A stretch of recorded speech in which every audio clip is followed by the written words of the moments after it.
तो हम लोग महाभूत की उत्पत्ति के बारे में पढ़ रहे थे कि भूत से महाभूत कैसे बने। आज हम लोग बात करेंगे अग्नि महाभूत के बारे में, या इसको तेज भी कहते हैं। अग्नि को क्या कहते हैं? तेज।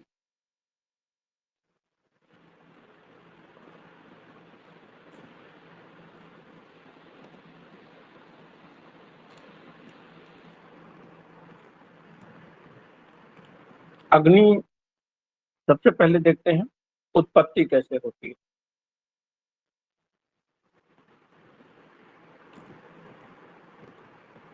अग्नि की उत्पत्ति वायुर अग्नि, क्या कहा गया? वायुर अग्नि, यानी कि वायु से अग्नि की उत्पत्ति हुई।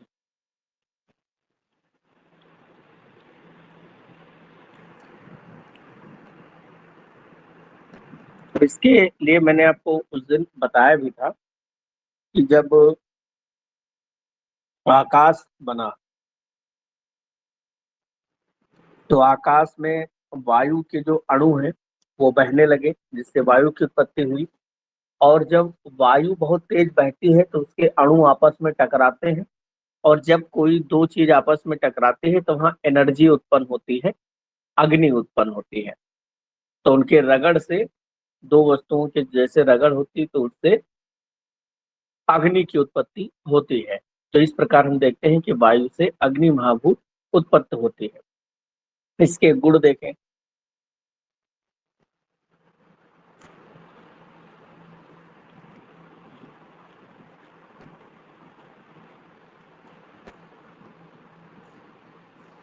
तो अग्नि में तेजो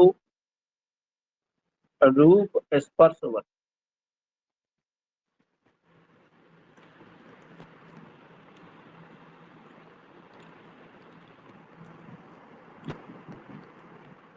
तो अग्नि में जो गुण होंगे वो रूप और स्पर्श होंगे। रूप इसका गुण होता है, और स्पर्श वायु का गुण होता है जो अग्नि में प्रवेश कर जाता है। यहाँ पर जो इसका रूप देखा जाए, ये वायु का जो रूप होता है वो कितने प्रकार का होता है?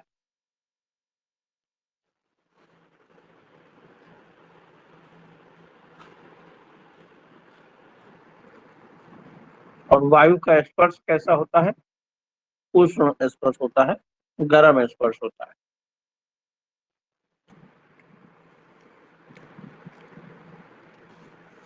अग्नि का स्पर्श उष्ण होता है।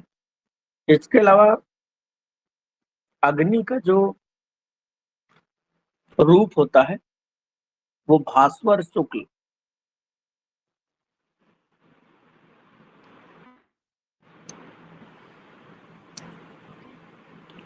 भास्वर क्या होता है? सूर्य भगवान।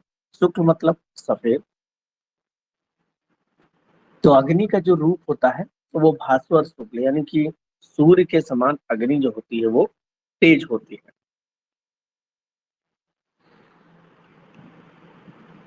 तो ये इसके गुण हो गए। फिर उसके बाद में अग्नि कितने प्रकार की होती है? तो जैसे पीछे हम लोगों ने वायु देखा था, दो प्रकार की होती है, नित्य और अनित्य। वैसे यहाँ पर भी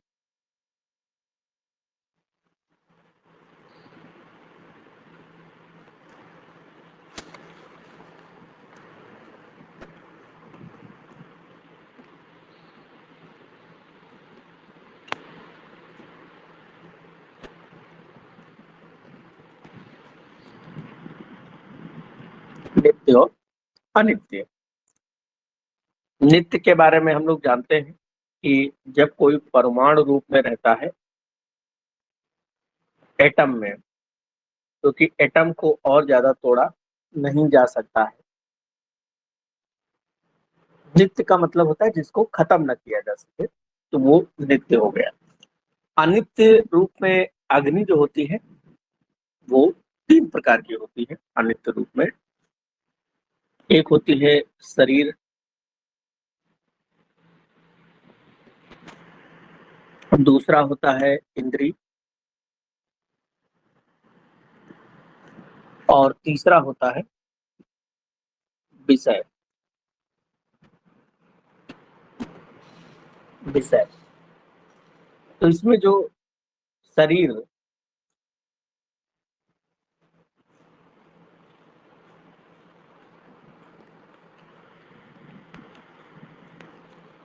जैसे हम लोगों ने पीछे पढ़ा था कि जो वायु थे, वायु वाले शरीर जो है वायु लोक में पाए जाते हैं, वैसे जो अग्नि है, अग्नि के भेद में जो शरीर है, ये अयोनिज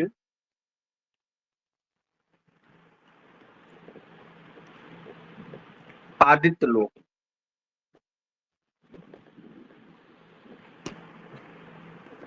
इसका क्या मतलब हुआ? पहले अयोनिज शब्द का मतलब समझे। आ मतलब नहीं, योनि मतलब द्वार से, और जा मतलब उत्पन्न हुए।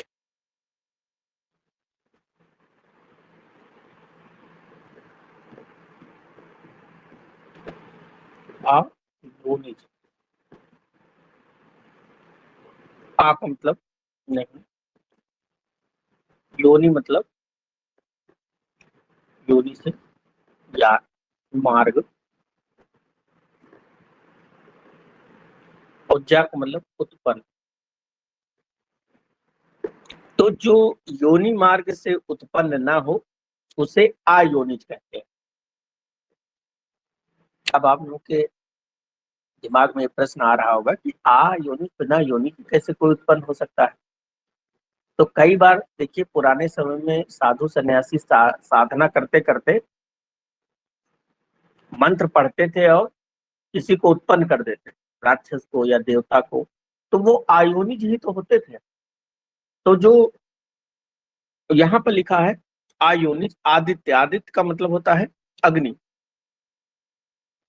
तो जो अग्नि लोक है, वहां पर जो शरीर होगा वो किसका बना होगा? वो अग्नि का बना होगा।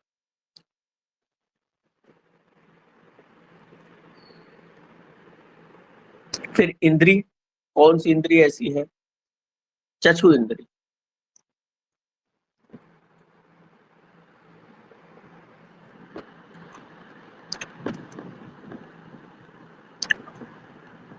आंख जो होती है, चक्षु इंद्री, वो भी अग्नि की बनी होती है।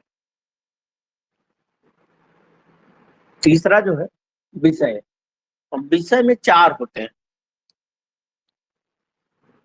विषय में चार है। एक है भौम, जो भूमि पर पाई जाती हो, जैसे कि अग्नि, बाहर जो जलती हुई अग्नि है वो भूमि पर पाई जाती है। दूसरी है दिव्य, जो बिजली चमकती है, विद्युत, विद्युत कहते हैं दिव्य को। तीसरा है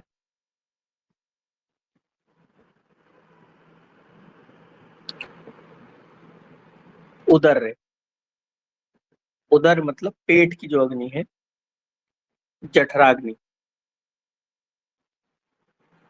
और चौथा है अकारज।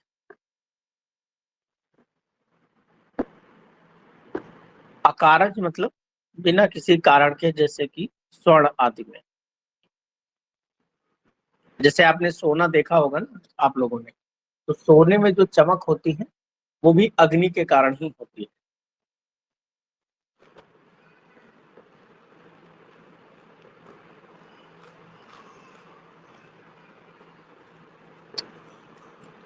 तो ये अग्नि जो होती है उसके इस प्रकार से भेद होते हैं।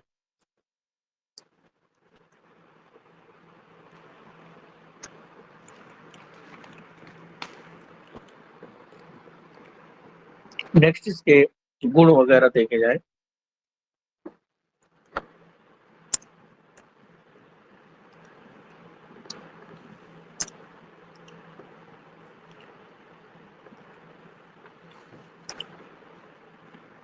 इसके जब बात करते हैं अग्नि,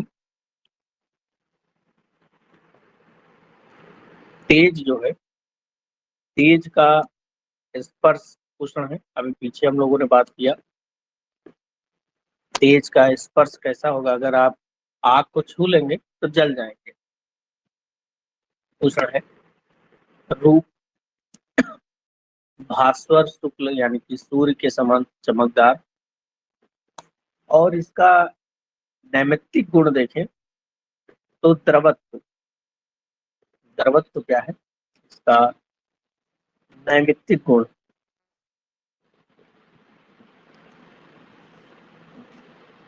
नैमित्तिक गुण क्या होता है? वो गुण जो किसी की सहायता से उत्पन्न किया जाए। अब अग्नि है, अब अग्नि, अगर आप लोहा पिघलाइए तो लोहा आग में पिघल जाएगा कि नहीं पिघल जाएगा? पिघल जाएगा। तो वही तो द्रव, द्रव मतलब क्या होता है? लिक्विड। तो आग जो है वो किसी को भी पिघला सकती है, इसीलिए इससे नैमित्तिक गुण द्रवत्व, लिक्विड हो जाता है आग में कोई भी चीज आके।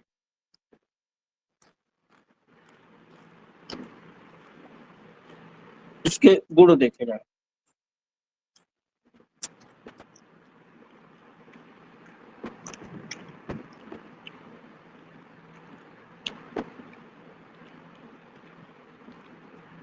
अब इसके गुण आप लोग बताइए। इसके मैंने बताया था 5 गुण सब में कॉमन होंगे, कौन कौन से? संख्या, परिणाम, संख्या, परिमाण, प्रखतत्व, संयोग और वियोग, ये सब में कॉमन होते हैं। ये सब में 5 गुण क्या है? कॉमन है। अब प्लस में अब कैसे याद करेंगे देखिए,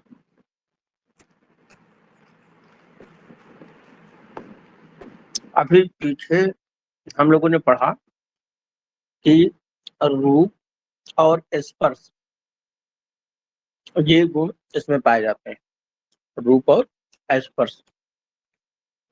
तो 5 वो याद किया, 2 रूप और स्पर्श इसमें थे, तो कितने हो गए? 7 हो गए। और क्या होगा? फिर मैंने बताया था प्लस करके फिर लिखें, 2 गुण सब में और पाए जाएंगे, पर और अपर। पर मतलब श्रेष्ठ अग्नि और अपर मतलब अश्रेष्ठ अग्नि। कितने हो गए? 11 हो गए, सॉरी 9 हो गए। 2 और बचे। एक पीछे हम लोगों ने याद किया था द्रवत्व इसका गुण होता है, और एक संस्कार याद करने लास्ट में।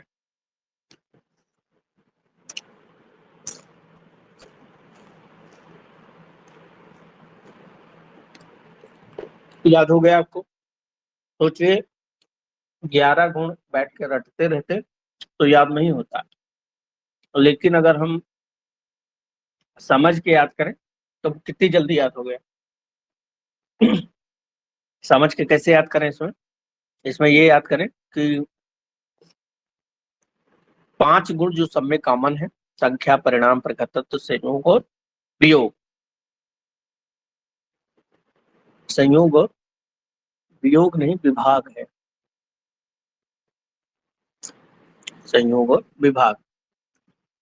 2 गुण रूप और स्पर्श, ये हमने पढ़ा था कि अग्नि में 2 गुण रूप और स्पर्श पाए जाते हैं, पर अपर होता ही है।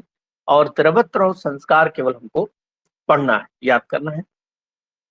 तो ये कुल कितने गुण हो गए? 11। तो हम लोगों ने वायु में पढ़े थे 9 थे, और यहाँ पर कुल 11 गुण हो गए।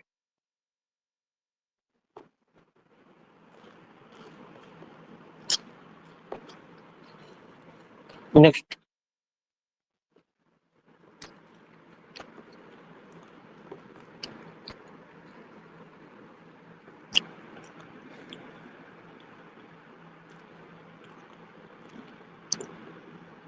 इसके कार्य क्या है? अग्नि के शारीरिक भाव। शरीर के अंदर जो अग्नि होती है उसके कार्य देखे जाए तो शरीर में जो वर्ण होता है,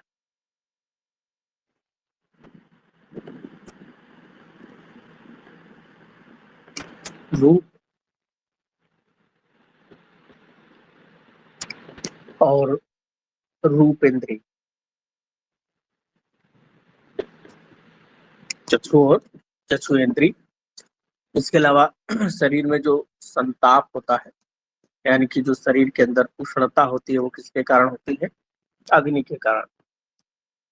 और भ्राजिष्णुता, भ्राजिष्णुता भ्राजक पित्त से बना है, जो शरीर के अंदर दीप्ति होती है या कांति होती है, तो वो उससे बना भ्राजिष्णुता। साथ ही साथ में पंक्ति, अग्नि का काम क्या है? पंक्ति मतलब पचाना, ये भी काम अग्नि का है। और अमर्ष, अमर्ष का मतलब होता है क्रोध। तो आपको क्रोध किसके कारण आएगा? जब आपके अंदर, शरीर के अंदर अग्नि बहुत हो जाएगी तो क्रोध आएगा।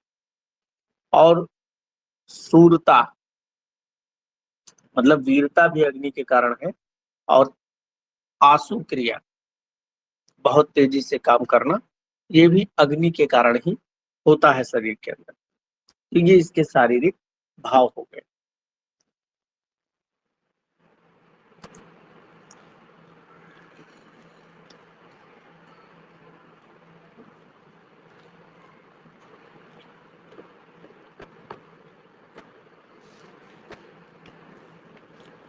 नेक्स्ट, विद्युत।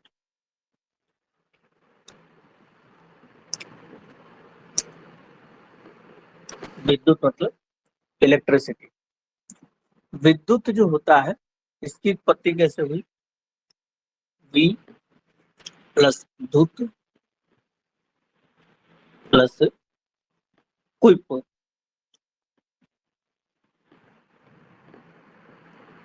वी प्लस धुत प्लस क्विप से विद्युत शब्द की उत्पत्ति हुई। यहाँ पर वी क्या है? पहले लगा है इसलिए ये उपसर्ग है। धुत धातु हो जाएगा, बीच में लगा है। और क्विप लास्ट में लगा है, ये प्रत्यय हो जाएगा। तो ये सब मिलकर विद्युत शब्द बनता है। विद्युत में सौदामनी, विद्युत, चपला, ये इसके पर्याय होते हैं। इसका मतलब क्या होगा? मतलब होता है जिसमें विशेष दीप्ति हो, अर्थात जिसमें विशेष दीप्ति हो, उसे विद्युत कहते हैं। तो जिसमें विशेष दीप्ति हो तो उसे विद्युत कहते हैं।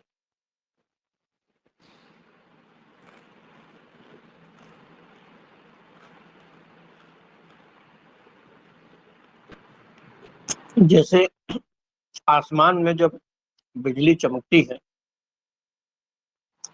तो उसमें कितना तेज होता है, दीप्ति होती है, तो वही विद्युत है।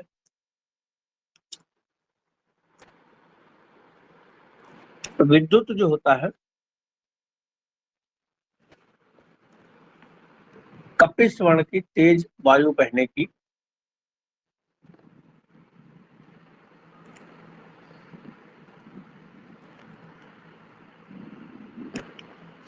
जब हम ज्योतिष शास्त्र की बात करते हैं तो इन्होंने विद्युत के 4 भेद बताए। ज्योतिष शास्त्र ने विद्युत के 4 भेद बताए। नंबर 1, कपिश वर्ण की तेज वायु।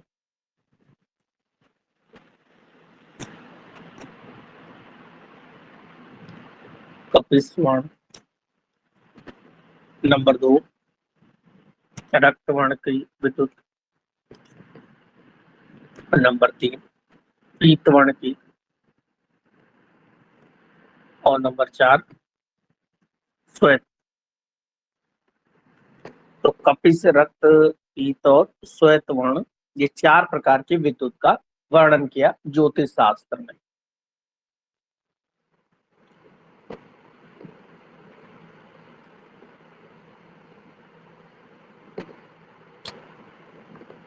नेक्स्ट देखें, जल।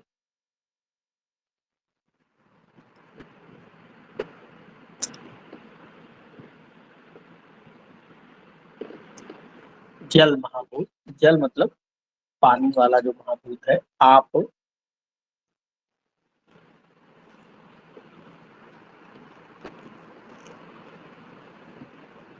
उत्पत्ति,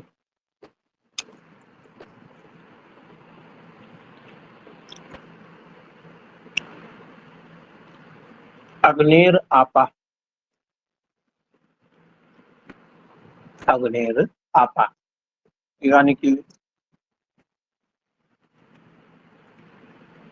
अग्नि से जल की उत्पत्ति। तो इसके बारे में बताया था कि जैसे खूब ज्यादा गर्मी पड़ती है तो भाप बनकर, या अग्नि की जो उष्णता होती है वो ऊपर की तरफ जाके जब ठंडी हो जाती है तो वो जल में परिवर्तित हो जाती है। तो उसी से जल महाभूत की उत्पत्ति होती है।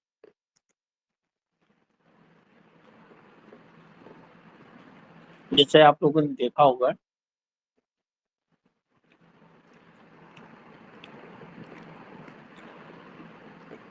हाइड्रोजन और ऑक्सीजन ये मिलकर पानी बना सकते हैं। ये क्या है? जल। हाइड्रोजन क्या है? ज्वलनशील है। और ऑक्सीजन क्या है? जलने में सहायक है। तो जो जलने में सहायक है और जो ज्वलनशील है, इन दोनों के मिलने से देखिए किसका निर्माण होगा? पानी का निर्माण, वाटर का। तो यही बात तो हमारे आचार्यों ने बहुत पहले बता दिया, ये आज सिद्ध हो पाया। ये हाइड्रोजन और ऑक्सीजन मिलके पानी बनाते हैं।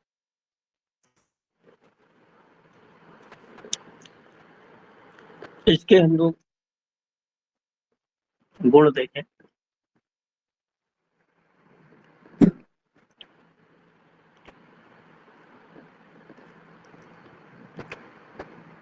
तो इसमें जो गुण होते हैं, रूप, रस, स्पर्श, रूप, रस और स्पर्श गुण वाला द्रव और स्निग्ध गुण होते हैं। अच्छा, कई बार आप लोग यही सोच रहे होंगे कि हम गुण दो दो बार क्यों हेडिंग डालते हैं। देखिए, एक जो गुण है ये वो गुण है जो इसके अर्थ होते हैं। जैसे इंद्रियों के अर्थ हम लोग पढ़ते हैं, शब्द, स्पर्श, रूप, रस, गंध। तो यहाँ पर जो महाभूत से मुख्य रूप से बना होता है, जैसे जल महाभूत से रस जो गुण होता है, इससे उत्पत्ति होती है। तो यहाँ पर उसके जो विशिष्ट गुण है, लेकिन जो बाद में गुण लिखाते हैं तो उसमें परादि गुण और गुरुआदि गुण क्या है वो हम लिखाते हैं।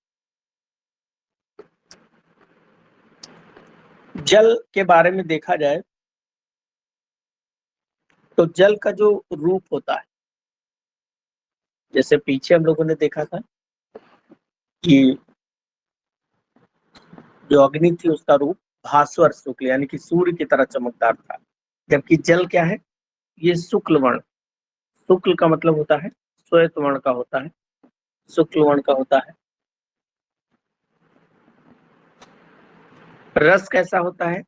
तो जल का रस मधुर होता है, मीठा होता है। और स्पर्श में जल कैसा होता है? शीतल होता है ना? आपको भी पता होगा कि पानी जो है, अगर सामान्य अवस्था वाला पानी है तो वो ठंडा होता है, और पानी देखने में चमकदार होता है, शुक्ल वर्ण सफेद वर्ण का होता है, और रस जो होता है इसका मधुर होता है।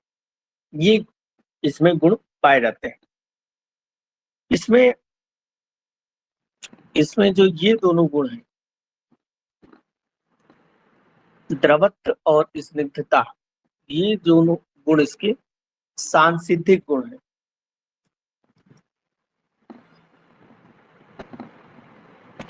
सांसिधिक गुण, अब इसका मतलब समझिए कि सांसिधिक गुण क्या होते हैं। सांसिधिक का मतलब होता है जो उसमें रहे हमेशा।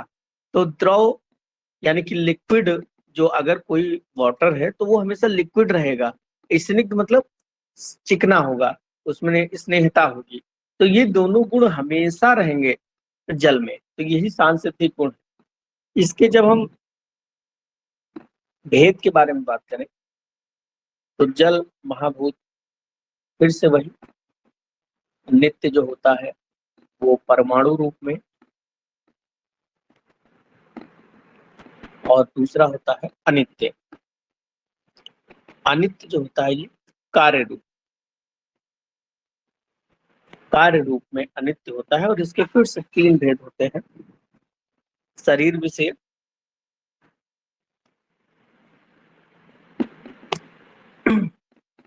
शरीर विषय, दूसरा इंद्रिय, और तीसरा जो होता है वो विषय। जो शरीर विषयक है तो निश्चित रूप से जो जल लोक में हो, आयोनिज, जल का एक पर्याय होता है वरुण, तो वरुण लोक,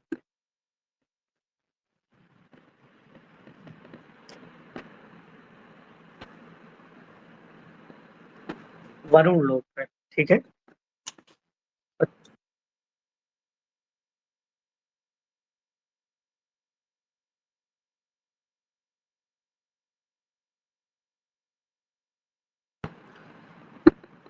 तो वरुण लोक यानी कि जल लोक में शरीर जो होते हैं वो जल के ही बने होते हैं। इंद्रिय में आपको पता होगा शरीर में जो जीभ होती है जिसमें रसन इंद्रिय रहती है। और विषय में जो समुद्र वगैरह है, समुद्र है, सरिता मतलब जो नदियां हैं, इनमें सब में क्या है, जल ही तो बहता है। तो इस प्रकार से इसके नित्य और अनित्य रूप हो जाते हैं।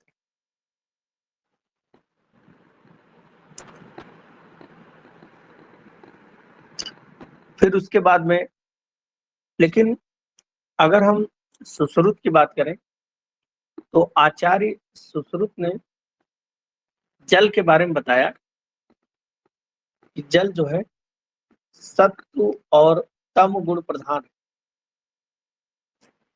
सत्व और तमोगुण प्रधान है। और दूसरा इन्होंने जल के चार भेद बताए। कौन कौन से? नंबर वन अम्भ, नंबर दो मरीचि, नंबर तीन मर, और नंबर चार अप। अम्भ, मरीचि, मर और अप, ये इन्होंने चार भेद बताए। अब इसमें अम्भ क्या है? देखो, अम्भ मतलब ये समझिए ऊपर कहीं। अम्भ का मतलब ये समझिए ऊपर, आकाश से ऊपर। तो सूर्य मंडल के ऊपर, आकाश के ऊपरी भाग में, सूर्य मंडल के ऊपर आकाश के ऊपरी भाग में उपस्थित जल, इसे क्या कहते हैं? अम्भ कहते हैं। यह अमृत स्वरूप है। यह अमृत स्वरूप है और यहाँ जो है परमात्मा का वास, परमात्मा का वास।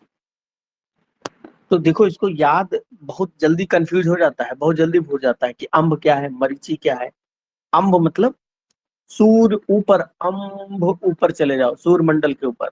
फिर मरीचि मतलब मरा हुआ। तो मरेगा कब? जब सूर्य बहुत गर्म हो, यानी कि सूर्य मंडल और पृथ्वी के मध्य स्थित जो जल है, मरीचि जैसे चमकता नहीं है उसी प्रकार से सूर्य की किरणें से चमकेगा।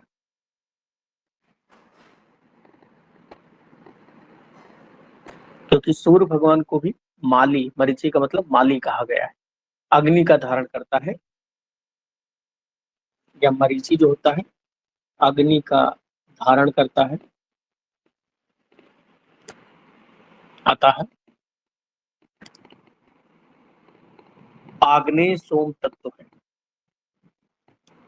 आग्नेय सोम तत्व है, और इसी से प्रकाश का प्रसार होता है।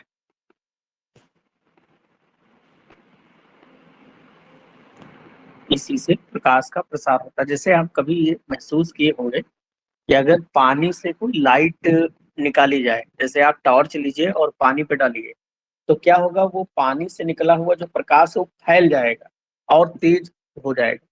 तो जो ये बीच में सूर्यमंडल और पृथ्वी के बीच में जो पाया जाता है पानी, ये प्रकाश को और ज्यादा फैलाता है, तो ये मरीचि कहलाता है। मर क्या है?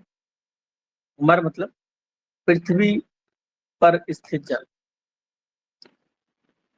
वो मर कहलाता है। और इसकी उत्पत्ति जो है अम्भ, इसकी उत्पत्ति अम्भ और मर के संयोग से होती है। अम्भ और मरीचि के संयोग से।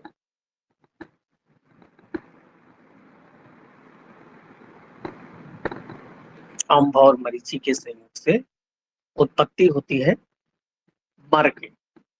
और अप क्या है? अप मतलब नीचे, तो पृथ्वी के नीचे भाग में,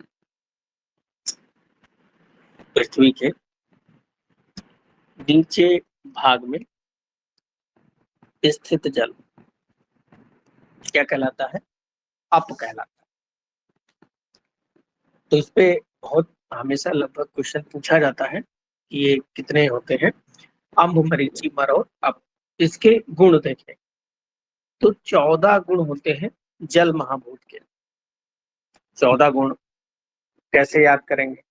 तो सबसे पहले यहाँ पर 5 गुण जो हम लोग बार बार कहते हैं वो याद करें। संख्या, परिणाम, संख्या, परिणाम, परिमाण, प्रकृतत्व,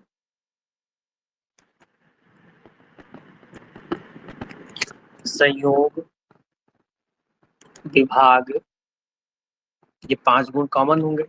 अब उसके बाद हमने पढ़ा था कि जो जल है, जल में रस गुण होगा, स्पर्श होगा और रूप होगा। 3 ये हो गए, तो 5 3 8 हो गए। प्लस में 2 गुण पर, 8 2 10 हो गए। पर और अपर 2 गुण ये हो गए। फिर प्लस में क्या क्या याद करें?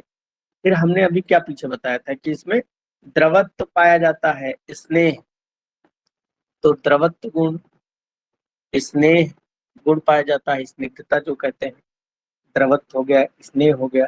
इसके अलावा जो पानी होता है वो भारी होता है, और भारी होने के कारण ये नीचे की तरफ जाता है, यानी कि इसमें गुरुत्व गुण पाया जाएगा और संस्कार पाया जाएगा। तो देखिए 14 गुण याद हो गए, कितने आसानी से याद हो गए। 5 गुण कॉमन है, संख्या, परिमाण, प्रकृतत्व, संयोग, विभाग कॉमन है। इसके अलावा 3 गुण रस, स्पर्श, रूप, इसमें ये भी आकाश को छोड़ के सभी में होंगे। द्रवत्व, गुरुत्व और संस्कार हो गए 14 गुण। इसमें संस्कार का क्या मतलब होता है? जैसे आप लोगों को कहा जाए कि आपका संस्कार अच्छे हैं, मतलब आप अच्छे हैं। संस्कार का मतलब किसी के गुणों को और बढ़ा देना संस्कार कहलाता है। ठीक है, तो इस प्रकार से इसके गुण याद हो जाएंगे। शरीर में अगर इसके भाव देखें, शारीरिक भाव, सुश्रुत ने शारीरिक भाव का वर्णन किया और उन्होंने बताया कि शारीरिक भाव में इसमें आपके रस, रसन इंद्री,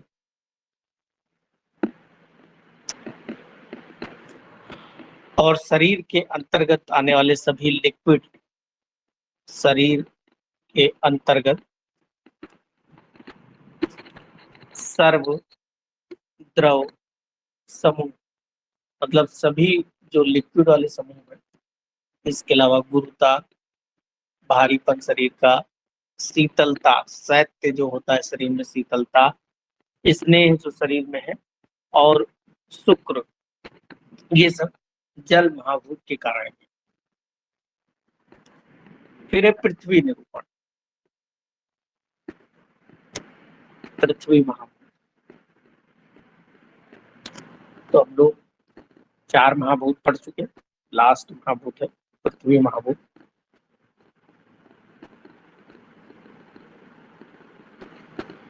पृथ्वी कैसे उत्पन्न होती है? तो अदभ्यो गंध गुणा भूमि,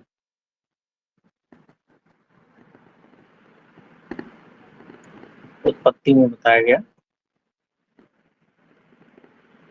अदभ्यो गंध गुणा भूमि, यानी कि गंध गुणवती, गंध गुण वाली पृथ्वी। पृथ्वी का गुण क्या है? गंध गुण वाली पृथ्वी जल से उत्पन्न हुई।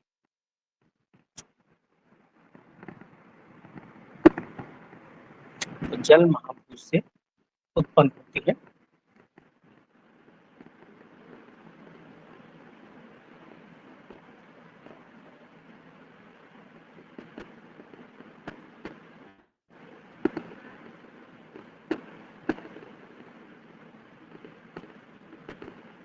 फिर उसके बाद में पृथ्वी की उत्पत्ति हो गई। फिर इसके गुण वगैरह क्या होंगे?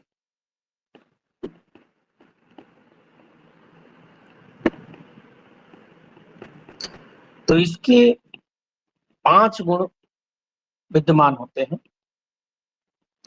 तो पृथ्वी में अपना तो गंध गुण होता ही है, विशेष गुण है। इसके अलावा अन्य महाभूतों के गुण भी इसमें विद्यमान होते हैं।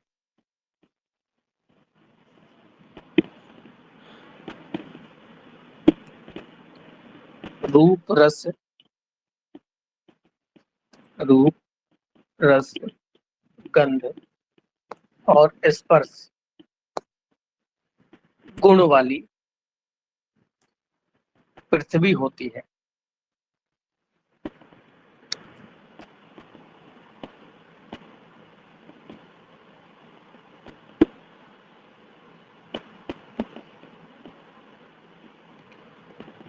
तो ये इसमें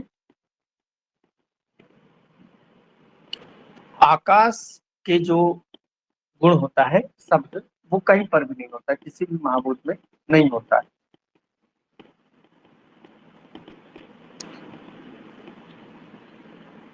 गंध गुण इसका सांसिधिक गुण होता है। अब इसके भी अगर हम भेद की बात करें तो सेम उसी प्रकार के भेद होते हैं, नित्य और अनित्य।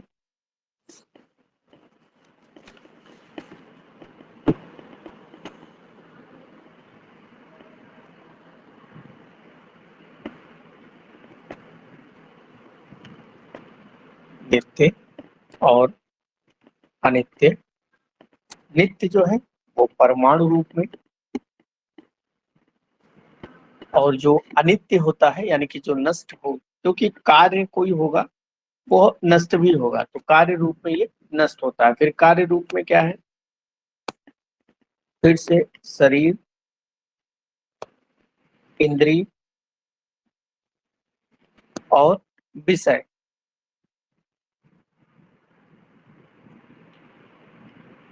शरीर, इंद्रिय और विषय।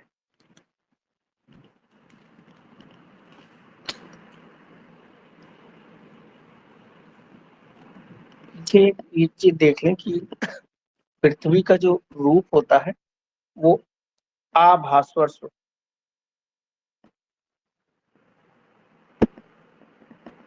पृथ्वी का रूप आभास्वर शुक्ल होता है।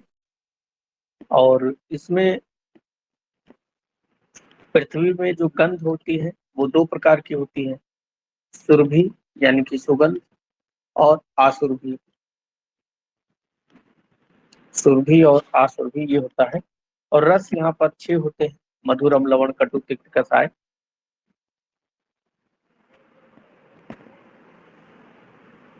मधुर, अम्ल, लवण, आगे आप लोग कटु, तिक्त, कसाय।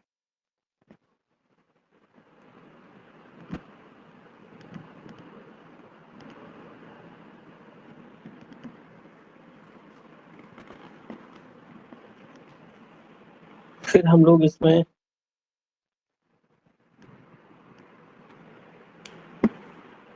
इसका स्पर्श भी देखें पृथ्वी का, तो अनुशीत, अनुष्ण, शीत, यानी ना बहुत गर्म और ना बहुत ठंडा, इसका जो है स्पर्श होता है पृथ्वी का, अनुष्ण, शीत। अब इसके भेद में हम लोग देख रहे थे, शरीर वाले में फिर से 2 हो जाएंगे, एक हो जाएगा योनिज और दूसरा होगा अयोनिज। योनिज वाला कहाँ होगा? तो योनिज वाले जो होते हैं वो 2 भेद हो जाते हैं। एक होते हैं जो प्लेसेंटा से उत्पन्न हो, जरायुज, जैसे मनुष्य, और एक जो अंडे से उत्पन्न होते हैं, अंडज, जैसे कि पक्षी वगैरह है। और आयोनिज जो होते हैं ये भी 2 प्रकार के होते हैं। आयोनिज भी 2 प्रकार के हैं। एक होता है आयोनिज में स्वेदज और दूसरा उद्भिज। एक है स्वेदज और दूसरा है उद्भिज। स्वेदज मतलब, उद्भिज मतलब जो वृक्ष आदि, जो जमीन फाड़ के निकलते हैं। स्वेद जो पसीने से उत्पन्न होती है, जैसे यूका आदि, यूका मतलब जो चूहे पड़ जाते हैं आपके ऊपर, यूका, लीच्छा, ये जो है वो पसीने से उत्पन्न होते हैं। इंद्री वाला जो होता है, घ्राण इंद्री, आपकी जो सुगंध लेने वाली घ्राण इंद्री है, वो इंद्री विषयक हो गया।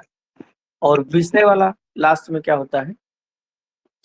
विषय यानी कि जो मृत कपाल है, मृत कपाल मतलब जो टूटा हुआ घड़ा है या पाषाण पत्थर वगैरह जो है, वो पृथ्वी के विषयों के रूप में उत्पन्न होते हैं। तो ये पृथ्वी कार्य रूप में शरीर, इंद्रिय और विषय। इसमें गुण अगर देखें तो पृथ्वी में भी 14 गुण पाए जाते हैं।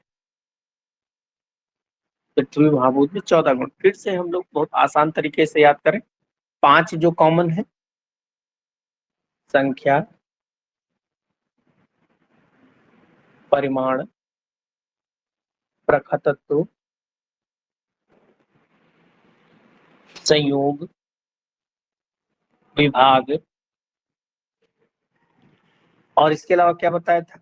पर और अपर, 2 ये हो गए, तो कितने हो गए? 7 हो गए गुण। फिर इसके अलावा मैंने क्या बताया था कि इसमें स्पर्श पाया जाएगा वायु का, और रूप पाया जाएगा अग्नि का, जल का रस गुण पाया जाएगा, और इसका गंध गुण तो है ही। तो ये कितने? 4 हो गए। तो 7 और 4 11 गुण हो गए। अब बचे 3 गुण। 3 गुण में एक इसमें वेग पाया जाता है पृथ्वी में, क्योंकि पृथ्वी अपनी धुरी पर क्या है? घूमती है, तो वेग मिलेगा। द्रवत्व मिलेगा, लिक्विडिटी भी होती है पृथ्वी में, और भारी तो पृथ्वी होती है, इसका मतलब गुरुत्व मिलेगा। ये कितने हो गए? 14 हो गए। 7, 5 2 7, 4 11 और 3 15। तो ये, सॉरी 14, तो ये कितने गुण हो गए? 14 गुण पृथ्वी के, याद हो गए। शारीरिक भाव पृथ्वी के क्या होंगे? शरीर के अंदर तो जो भी भारी चीजें होंगी, शारीरिक भाव में अगर पृथ्वी का देखा जाए तो इसमें घ्राण इंद्री, गंध, घ्राण इंद्री, गुरुता यानी कि गौरव, स्थिरता जो शरीर में स्थैर्य होता है वो भी पृथ्वी के कारण होता है, स्थैर्य, मूर्ति, मूर्ति मतलब कठिनता, कठिनता, ये सब पृथ्वी महाभूत के भाव होते हैं। चलो बस आज इतना ही पढ़ाया जाएगा, आत्मा कल शुरू किया जाएगा।